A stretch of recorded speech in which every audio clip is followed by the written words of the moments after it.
Ladies and gentlemen, boys and girls from near and far, it is League Unlock. Mark and Eric here with a little bonus epi, and today we dive into the mystery, the dilemma, the tale of despair that is the bottom lane right now, because you're seeing it pretty much everywhere. And listen, usually people on Twitter or Reddit are complaining about AD carry not being impactful because, let's face it, we just have to find a reason that we can't climb in solo queue. You got to find something to blame. But when pro players and established pro players like Caps and Deft, we heard in an AMA the other day, compare the bot lane to a hunting ground for the solo laners just coming to find food.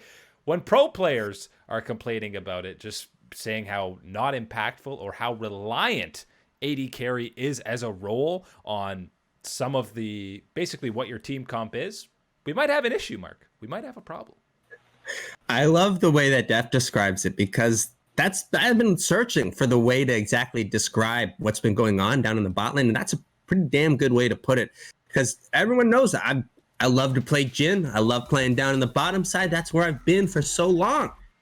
And then I've had to leave because I am not having fun down in that bottom lane. I would much rather play in mid lane. Give me that second blue buff. I'm going to take it. And exactly, I'm going to head down to bottom lane.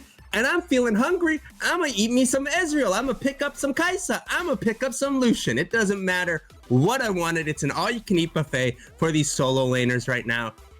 And look, we're going to talk about it. There's some changes coming to a couple of these marksmen, which are relatively significant changes or buffs in some stats. I still don't think it's going to be enough to get away from these hungry solo laners. So there's a lot of issues that you could maybe talk about. The big ones are the under-leveling factor, and that's always been the case. Because you're in a duo lane, you get less XP than solo lanes. That's how the game works, but it's getting kind of crazy in some of these games when you're 3 to 4 levels behind an Irelia or something. It doesn't matter if you're 5-0 and the Irelia's 0-5. If she's 3 levels higher than you, she's going to flash on you and solo kill you. Almost doesn't matter what AD carry you're even playing.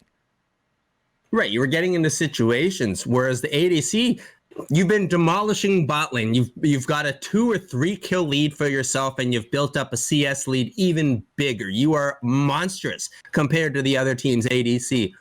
But that doesn't matter, because the Cho'Gath is friggin' ginormous in top lane, and he's going to just walk right up to you. And, oh, I used my one dash. I'm done. That's it. That's it for the game. And it doesn't matter. Silence again. Feast. Oh.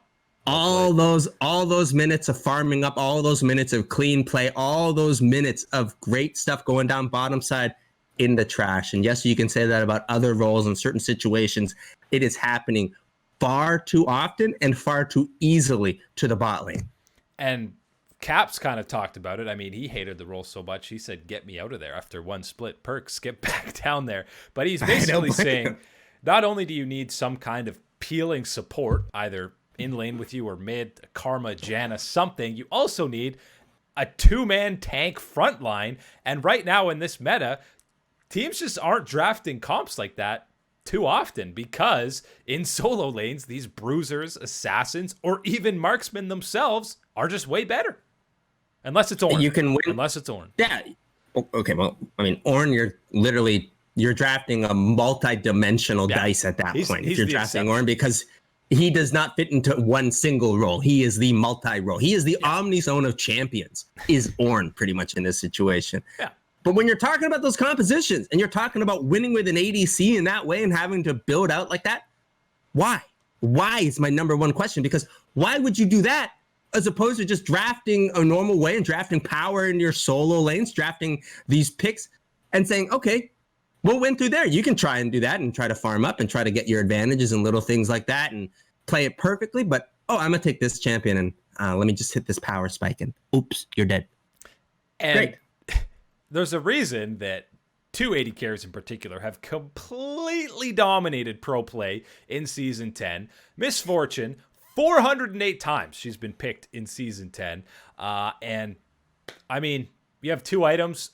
She's so much less reliant on items than other AD carries because her ulti is so insane in a team fight. When you're team fighting, you can be super far away, blasted ulti, and still have huge impact on a team fight. Yeah, how many times were we watching a misfortune dominate and you're just like, oh man, that double up was insane. No, it's the friggin' ultimate ability, and all it takes is hitting those 2 items and you stand in it for longer than 1 second. You're melting your own health bar at that point. That was her strength. And then the other ADC we saw, as we all know, is the good old 200, maybe even 300, 400 years worth of experience at this point, with how absolutely bonkers his kit is overloaded. 3 nerfs, I believe he's had, and the highest pick ban. Bring on another 3, and we're gonna still see him. Oh, the highest pick ban of any champion, not just AD carries, any role, 96%. He's been picked a lot less than Misfortune, about 80 or 90 games less, but he's been banned. If he's not banned, he's picked. Like 96%. You're getting close to 100% at that point when there have been so many games. But the 2 of them have been picked over 100 more games than any other AD carry in the bot lane. And now, when you start looking at some of the changes that Riot is going to be making, and you're talking about item changes and effects like that, of that nature, looking at a champion like Aphelios building some of those items, now your danger is, oh man, he's not going to be just bot lane. This 200 years, 300 years of experience, he's going to be roaming around the map playing different roles if you're allowing this much power into these items that he wants to be building. That is obviously one of the dangers that you have in trying to buff up this marksman role. So here's what you do. You roll the Aphelios in the comp. You go Summoner Spellbook, and then depending on what guns you start, you say, oh, I'm going jungle. Let's go. I got the wave clear. I got the Severum and the AoE one. I'm going jungle, boys. Let's go. If only the other 4 champions were flexible at that point, that you could just go, yeah, I'm going to pick where I'm going to go at this time. I'm waiting for the competitive one for all mode, because Aphelios will shine in that. But you talked about the changes in 10.11, and Riot has they've teased it. One of the lead designers was tweeting potential changes for 10.11, and the big ones are towards AD carries. Every single Zeal item getting a 2% movement speed buff, which when they only give 5 or 7, that's a sizable buff to try and kite better against a lot of these bruisers assassin types. But I mean, LeBlanc flashes in on you, that 2% movement speed. Yeah, I don't know if that's doing much for you. But the bigger buffs for me, and there's a list of at least 10 to 12 AD carries that are getting just 30 flat HP at level 1, and then another bonus 2 HP per level all the way to 18, so that's another 36. But 30 flat HP at level 1 is insane, and a little bit too insane maybe, because Lucian is one of the champions getting that. Nobody plays in bot lane. You're giving me 30 more health on Lucian top. I don't want to deal with it. Not only that, you're going to get Lucian's passive the second shot. It's going to be going up from the 75% crit chance. It's going straight up to that good old 100% crit chance. So again, that's been a relatively magic number as far as power for Lucian goes, that helps him stay really strong. He's hit that number, and he was already doing relatively okay elsewhere in the map. It wasn't bots elsewhere when he was able to have those levels, have that XP underneath him. He was able to stay strong. Bot side, yes, this is going to be a significant change. As you said, getting that extra HP, having that passive change over to that 100%, for a bully like Lucian down bottom side, that can certainly help. I still just don't know if that's going to be enough. And as you said, the Zeal items, getting that extra percent, sure, those feel good and those are necessary. But how much value are you really going to be getting out of that when your issue is that LeBlanc flashing in and killing you right like that? That extra movement speed is not keeping you out of that range. Yeah, I think the issue might still be the XP disparity. Maybe just slightly tweak how much duo lanes are getting, because even as a support, especially if you're playing a squishy support and you're 6 levels behind a top lane, what are you supposed to do in a team fight? We saw some of them this year, and even in playoffs, of some situations of just absolutely useless players. You're literally better logging out of the game pretty much at that point. And given that far behind in levels, and that's one of the things that I think a lot of new players don't maybe grasp quite as well as, like, 1, 2 levels, 2 is pushing it maybe as far as strength. You're talking about anywhere from 3 to 5 levels above somebody where there's no outplay potential. There's nothing that you can do in those situations, and that's what we're building this game is building towards multiple times, day after day. And to talk about the solo laners becoming an issue with a lot of these buffs, some of the buffs outside of the movement speed and the HP are to specific champions. And let's see, what champions are they? You mentioned the Lucian one. Okay. Callista W is getting more damage. Okay. Vayne Q is going to be scaling off percentage of her total AD. Okay. And Kai'Sa's Q is getting more damage, and her ulti also Trist a bit more attack speed. Those are solo lane AD carries. Don't forget about Ezreal getting a little buffs in there too, of course. Why am I playing these bot?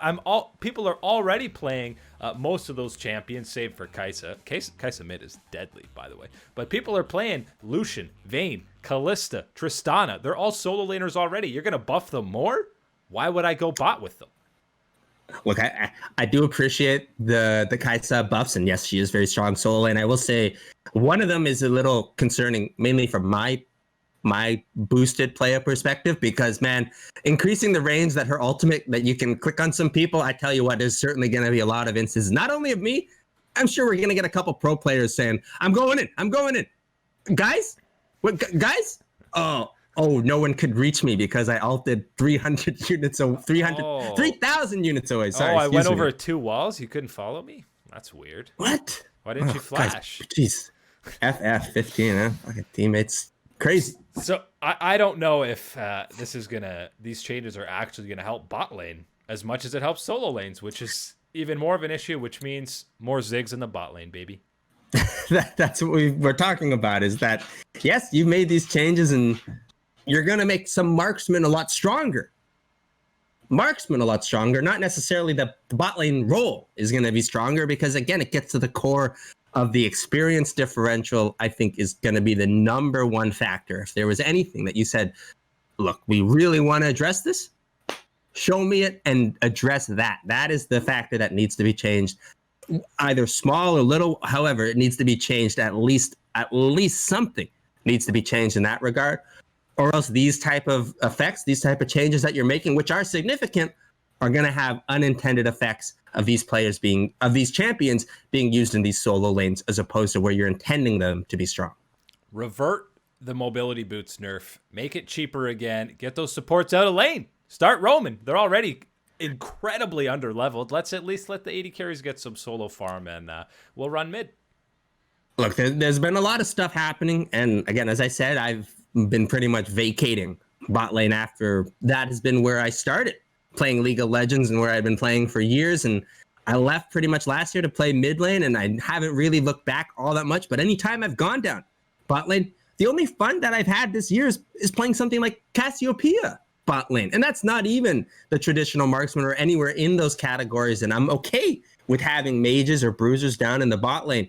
But if that is the one example that I can pull of the only real champion that I've been able to have fun on in this bottom lane situation, that's not a good sign for Riot, that none of the marksman champions are there. Or for someone like me that is bonkers in love with playing a champion like Jhin, doesn't want to play a champion like him, even when he's relatively strong compared to other ADCs. You've got some issues down in that bot lane, Riot. And it's not the first time. I mean, you talk about when mages first came in. I think this is still just payment for the Ardent Center meta when it was 80 carries. Oh my God, they are the president. They are the VIP. Yeah, nobody liked that except for 80 carries, because that's when you had the entire comps built around you. You were guaranteed a support that could build Ardent Sensor because it was so busted. And 80 carry players are suffering years later. Let's just go back to Kog'Maw Lulu. Kog'Maw Lulu. The Juggermaw will be coming back. We have seen that actually played a couple times. It survives all meta, but we'll see if 10.11 is enough to kind of have people playing these more crit marksmen in the bot lane. But I'm worried the solo lanes are just going to take over even more. That's it today for League Unlocked. Mark and Eric here with you guys, hanging out as always. We'll catch you guys and gals on that flippity flop.